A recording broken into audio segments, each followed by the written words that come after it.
Hey guys, welcome to a brand new episode. Today we're taking a look at the Sandbox, the game maker, and I'm going to be creating something a little bit more complex this time. Amazing obby that's going to be difficult to complete.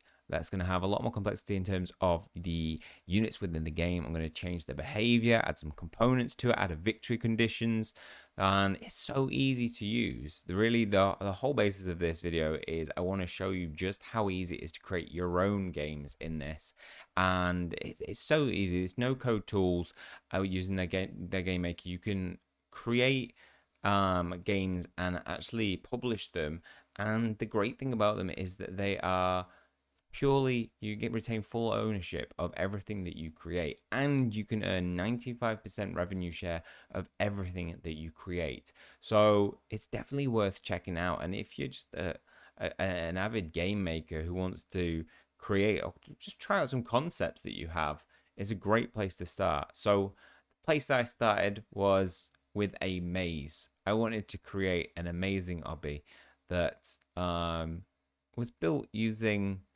had many different twists and turns in. And what I was trying to do here was, first of all, I set out the area which I wanted to be the maze. And here, what's great about this is actually I was using the width and height and the depth, and I was putting it in, making it very precise, and it looks very neat. But then I realized you can actually just drag, and it's much easier. So I just changed the width, and that just meant there was only one block, and I could just create this maze. Honestly, the time it took me to create this first bit was so much longer than the rest that I had, because being able to do this is so quick. And if you take a look, you can see that I can delete some of the walls as well. Very intuitive. You just right click on it and it'll create a space there, creates a gap for people to go down. I want some twists and turns, avenues. I wanted some false, some dead ends that people might think they're making their way to the end game, which is this square section here. And in this, I am going to add a bunch of enemies, a variety of different enemies in there that you will have to battle against to make your way through this maze, because I want it to be challenging. I want these enemies also to be quite interactive, in that they will have certain behaviors that will make it more difficult. So if you have something they're purely standing still, they're not going to be, you can just walk around them. I wanted some of these enemies to be more aggressive, and you can do that with the Sandbox game maker. You can actually change the behavior of them, which is the more challenging thing that I wanted to look at doing today. So we have a variety of different assets that you can use for creating enemies. So we can see here, I've got a variety of barbarians here. We've added in some barbarian berserkers there as well. So you've got physics you can change. You've got the behaviors as well. So we see nice descriptions, very easy to use. Melee enemies vary from prey to soldiers, and we've got predators. Predator is a hostile thing that walks until it's hungry. It will chase, in which case it chases you, and friendly things. So that's what I really want most of the things in this maze to be, so that when they see you, they will chase you, and it's not that you can just dodge and go around everything. And because some of the paths you will have to go down are quite narrow, it'll work nicely for this as well. Here you can see me messing about with the rotation, because I'd placed things down and obviously they were looking away. I wanted to look neater. I wanted them to be facing me when I actually come into this end game section against the chief, who will be the boss, and beating him will trigger victory conditions, which will actually work on a bit later. But great thing about this, they've got the tool, all the tools that you'd want in this to make it a bit easier to use. I love how this guy ends up on the opposite wall when I turn around, just by pure chance that worked. But that guy's just on a chest backwards.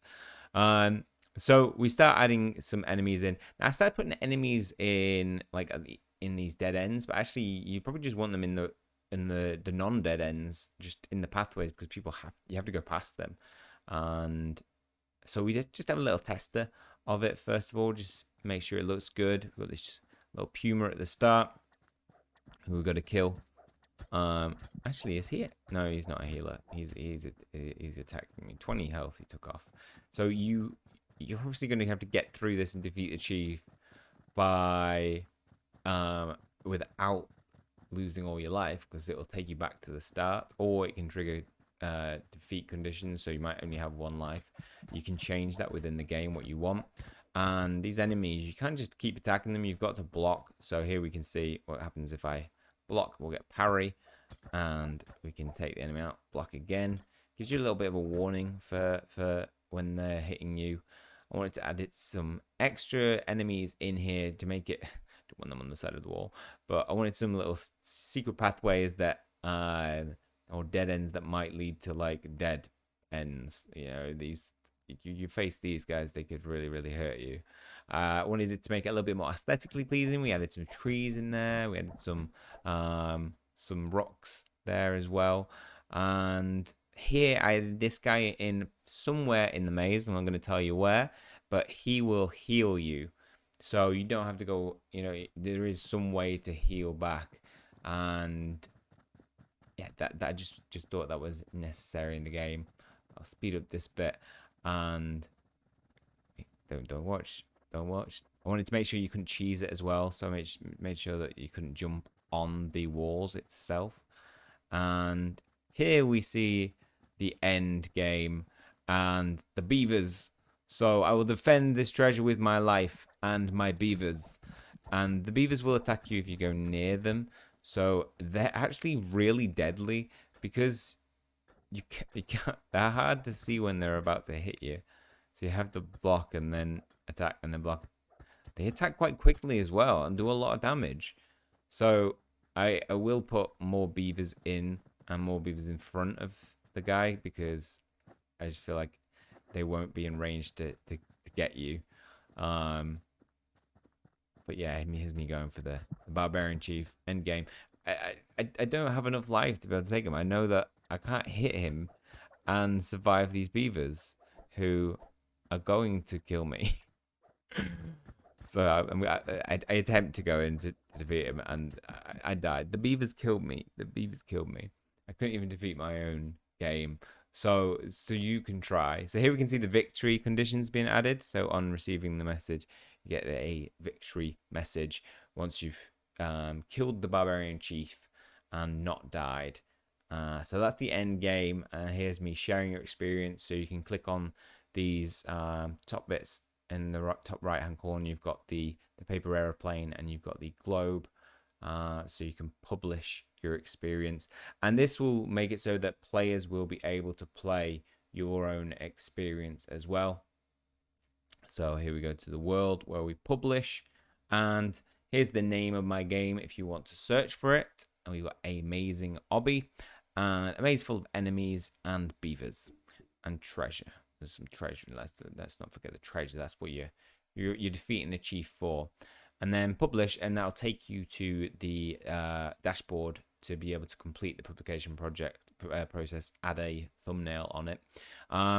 So from this, now we're going to go into playing some other people's experiences, and you can search for them by rating. But before we do that, I want to tell you about a competition that is going to give you a really good opportunity to win some prizes. I'm giving away $1,000 in Amazon gift cards or an iPhone to 3 lucky people. Here's how you can win $1,000. You must click my link down below to sign up and download the Sandbox Game Maker, then publish an experience. You can do so in less than 10 minutes. As a bonus, everyone will get a limited edition selfie stick, perfect for building and even usable as a weapon. 10 runners up will also receive $50 in gift cards. This giveaway will end soon, so don't miss out and start building today. So there you go. You can have a real good opportunity to access some free opportunities to make prizes and test out the game maker for yourself. Now, the links, everything will be in the description below. If you want to test out the game maker and download it, it will be in there as well.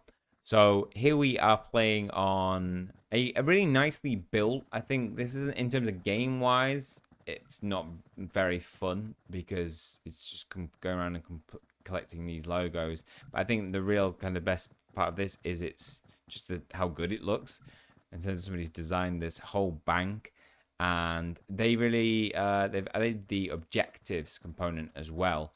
So they've done that really nicely. But this is one that I found that was really, really well built.